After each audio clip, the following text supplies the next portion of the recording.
day in my life as a graduating ABM student. But before that, let's start with Gather With Me for our school. I'm back.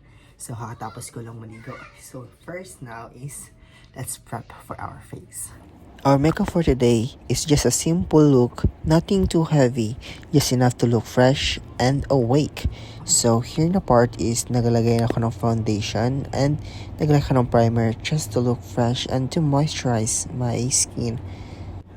Nakalimutan ko maglagay una ng sunscreen. So, yeah, maglalagay tayo ng sunscreen over the foundation. Diba? Super mali ginawa ko. Like, raw atake.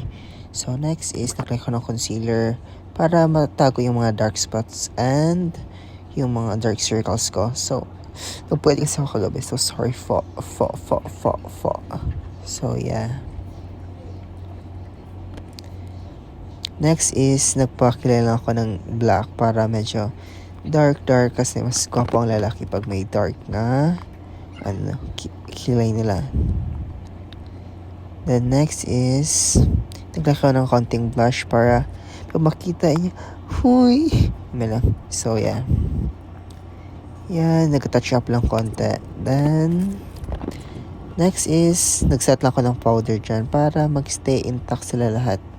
So, yeah. That's all for the makeup. How would you rate my look for today? So yeah, ganun lang siya guys. So sorry pag di masyado ako magaling mag-makeup. It's just a simple look lang kasi. Yun lang yung kaya ko. Sorry po. So yeah, pakit lang konti. Then, next is the outfit for today. Next, so yeah, white t-shirt lang sa taas, white polo shirt. Then, slacks sa baba. I know, it's jeans pala. Jeans sa baba, then necktie, then just a vest para school boy ang atake. Softy.